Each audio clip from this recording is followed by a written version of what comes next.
जय भोले की हर हर महादेव बम बम भोले। आज मैं आपको सुख सागर 9वें स्कंद का 19वां अध्याय सुना रही हूँ।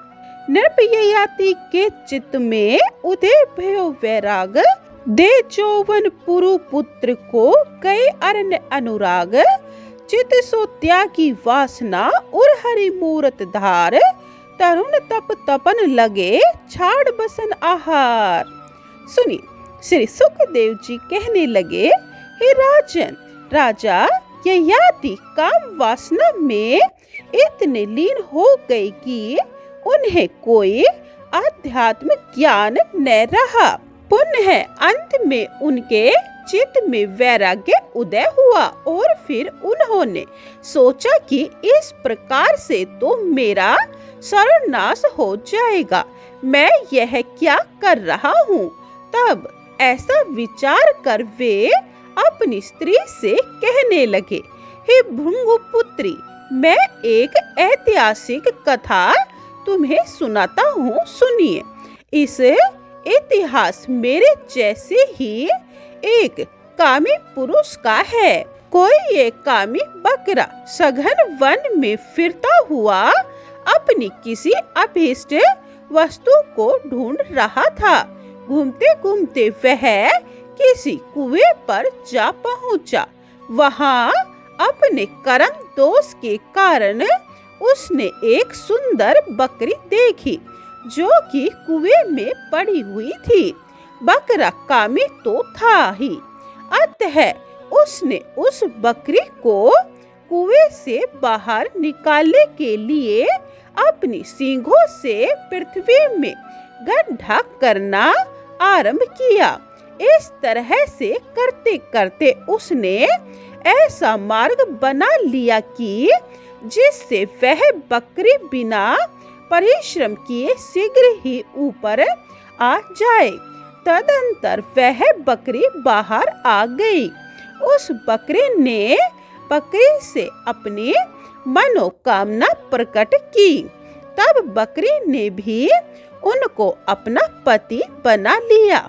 उस बकरी के वरण किए गए उस बकरे को देख और बकरियों ने भी उसी को अपना पति बना लिया। वह अकेला ही बकरा बहुत सी बकरियों को रति प्रदान में समर्थ होता हुआ उन सब के साथ रमन करने लगा।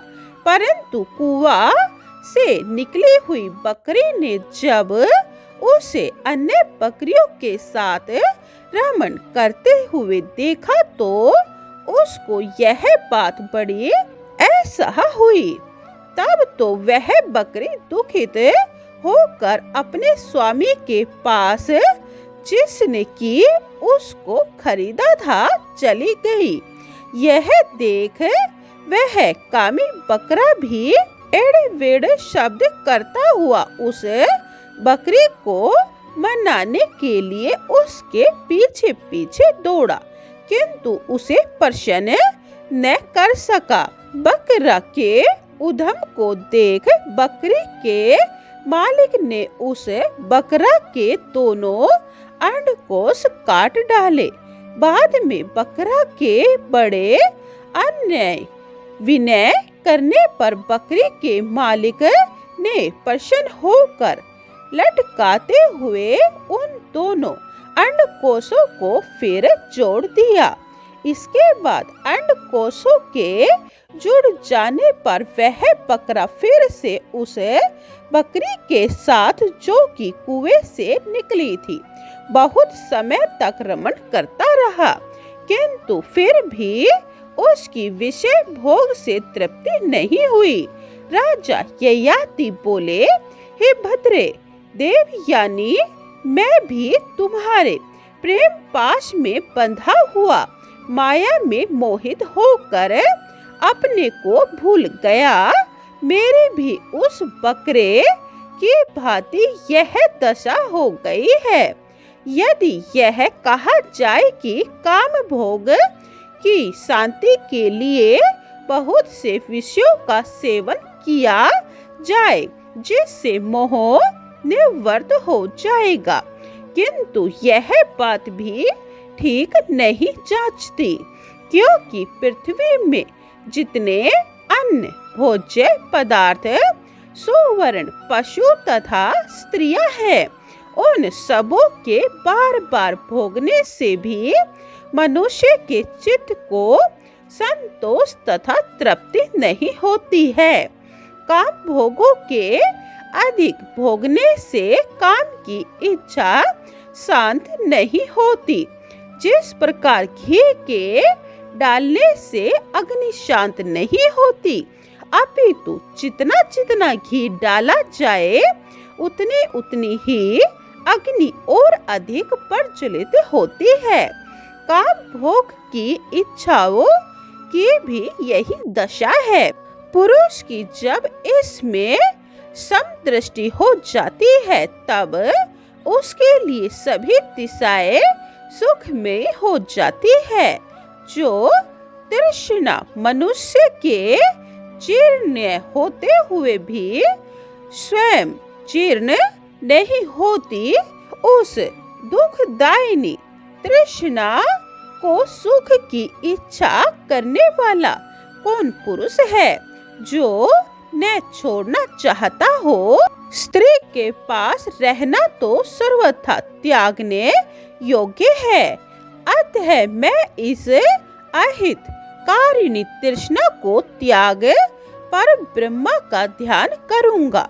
सुख दुख आदि द्वंद्वों को कुछ न समझता हुआ अब मैं वन के मृगों के साथ ही विचरूंगा।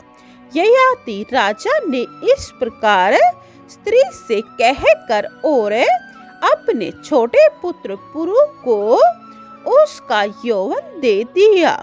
अपनी वृद्धावस्था उससे ले ली। इसके बाद द्रुहयु को पूर्व दिशा का, यदु को दक्षिण दिशा का, तुर्वसु को पश्चिम दिशा का तथा अनु को उत्तर दिशा का राज्य दे दिया। इसके अनंतर समस्त पृथ्वी मंडल का अधिपति बनाकर अपने प्यारे छोटे पुत्र पुरु को अपने राज्य पर स्थापित कर इन सब बड़े पुत्रों को उनके अधीन कर आप स्वयं तप करने वन को चल दिए।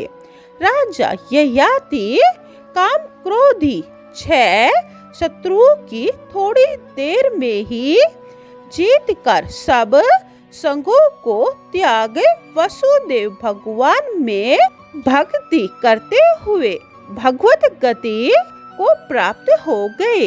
देवयानी ने भी राजा के चले जाने पर प्याऊ पर मिलते हुए लोगों के संग की तरह सबको माया निर्मित जानकर और सब सांसारिक झंझटों को छोड़े वासुदेव भगवान में मन लगाकर यह उपाधि रूप देह त्याग दी। बोलिए ओम नमः भगवते वासुदेवाय। 19वां अध्याय समाप्तम। जय भोले की 20वां अध्याय यह आप दूसरी वीडियो में सुने। जय भोले की हर हर महादेव बम बम भोले। पूरी सुख सागर सुनने के लिए यह चैनल सब्सक्राइब कर ले और कमेंट में जय भोले की लिखें। जय भोले।